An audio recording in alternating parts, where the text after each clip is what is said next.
You want me to put that on my Tudor?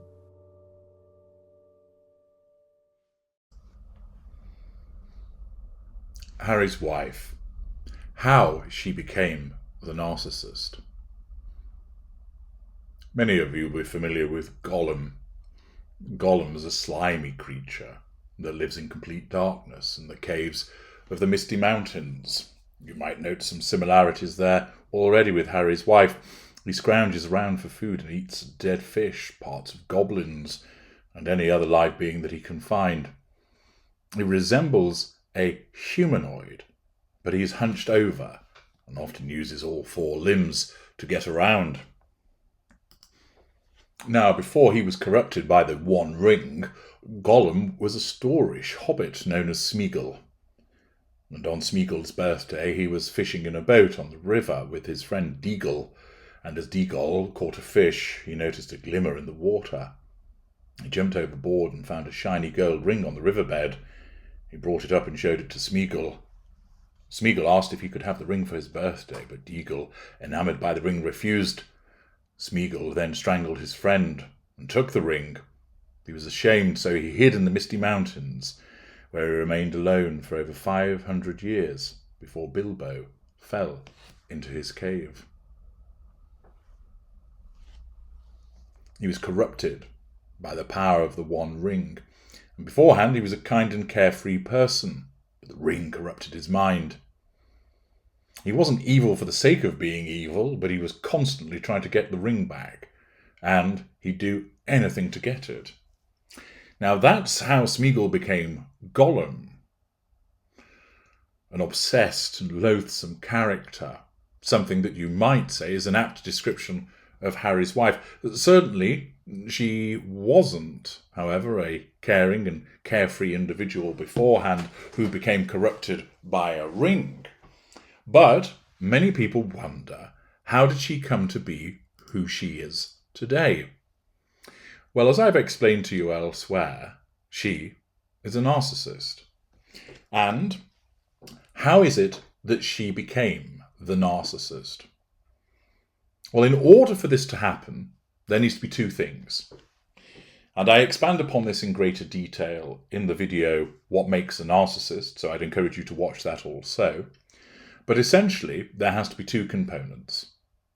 There has to be a genetic predisposition towards narcissism, if you like, the seeds, the ingredients, and then there has to be a lack of control environment.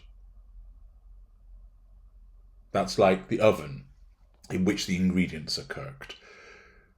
And that lack of control environment can take many different forms. There's lots of different ways it manifests. It can be physical abuse, sexual abuse, neglect, failure to provide emotional support, telling the individual that they're amazing and wonderful and brilliant when actually they're not, causing them to never have their achievements saluted, but saying, you could have done better.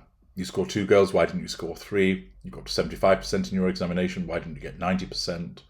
What I call grade B syndrome, and other lack of control environments besides. So where does this apply with Harry's wife? Where did the genetic predisposition come from? And also, what was the lack of control environment that she experienced? Some people think that there can be an event in adult life that causes someone to become a narcissist. That is incorrect. It has to be when the personality, the character of the individual is forming, and that's essentially between the ages of 0 and 9. Thereafter, the cake is baked. And whilst there are certain developments that are going on with a person's brain and so forth, the narcissism is essentially fused by this juncture as a defensive mechanism to protect that individual. Their development, in a sense, has become arrested at a particular age. So that's why often narcissists is described as behaving as like a toddler, having tantrums, etc. For Harry's wife, the genetic predisposition was doubled for her. This doesn't make her more of a narcissist. It just means that there was a very high chance that she was going to become one, because both her mother and her father are narcissists. There are different types of narcissists. Her mother is more self-indulgent, less likely to be supportive. Her father is more supportive, but only does so because it makes him look good.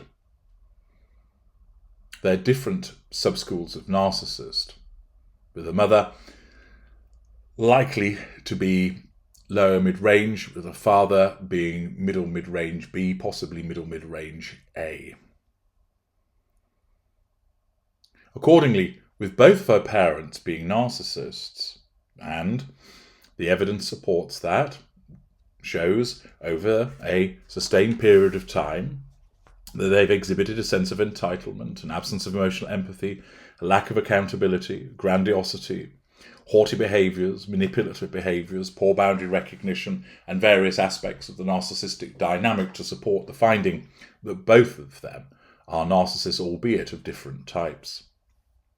Accordingly, their genetic predisposition gets passed on to Harry's wife, and given that it comes from both mother and from father, there was a very high chance that she would inherit that genetic predisposition also. Now, of course, that of itself doesn't mean that she's guaranteed to become a narcissist. Furthermore, it doesn't mean that she's immediately one because of that genetic predisposition. She's not born a narcissist, she becomes one. But given the fact that her two parents were narcissists, it meant that that seed, those ingredients were with her. And then there needed to be that lack of control environment. And again, that came, and in a strange kind of way, one led to the other. As we know, her mother, Doria, disappeared for many years. The suggestion is that she was in prison. We don't know whether that was the case, but what we do know is that she was absent for a number of years from Harry's wife's life. That absence creates a lack of control environment. May well be that Harry's wife believed that she'd done something wrong to cause her mother not to be there, or the fact that she didn't have a stable, supportive maternal influence created a lack of control environment. But what it also meant was that her primary caregiver became her father, and as a different style of narcissist, he in essence overcompensated, treating her like a princess and putting everything on a silver platter for her. We know how he supported her in terms of paying her tuition, the way that he talked about her, the way that he saw her as his little princess. Now, of course, many fathers view their daughters in a similar way.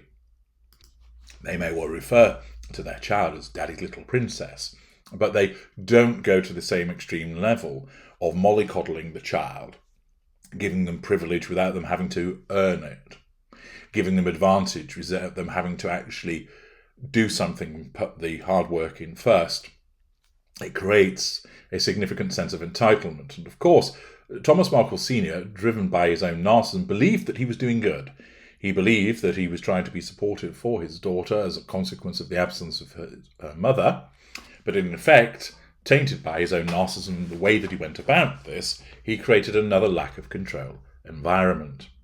Accordingly, Harry's wife became a narcissist because the genetic predisposition existed, provided to her by both her mother and her father, and she experienced a lack of control environment caused by the absence of her mother and the overcompensating behaviour of her father. She didn't develop coping skills in the way that a non-narcissist would, learning to cooperate, developing emotional empathy, understanding that it's important to share, that it's important to allow other people to take their turn, to respect other people's views and opinions, not to always elbow oneself to the front of the queue, etc. Instead, her narcissism as a means of defending her was created and utilised those tools of a sense of entitlement, lack of accountability, the blame shifting, all of the things that I've spoken about, in order to defend her. Her coping mechanism is the narcissism. And in a way, her narcissism is what has corrupted her.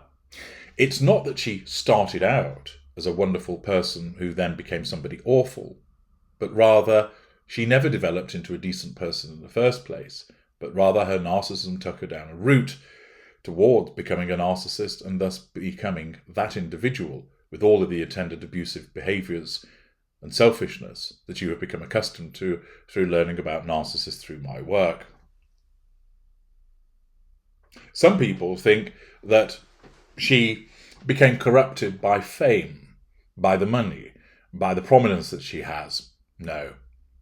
Those are people that don't understand narcissism. All that did was exacerbate existing behaviours, bringing to the fore behaviours which already existed and made it more demonstrative.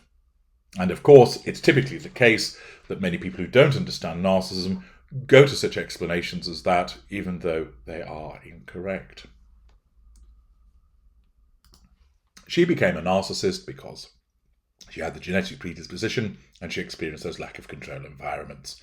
And her narcissism sprung up as a means of defending her against perceived threats to control, caused her to require fuel, caused her to acquire character traits from other people, to create this false self, the construct, and to create an emphasis on the importance of residual benefits. It thus meant that she pursued the prime aims, and the narcissism helped her cope to obtain them. Accordingly, you are now appraised of why she became the narcissist, how that happened, and enables you, of course, to explain that to other people who may be labouring under a misapprehension as to why Harry's wife became what she is today. I'm H.G. Tudor. Thank you for listening.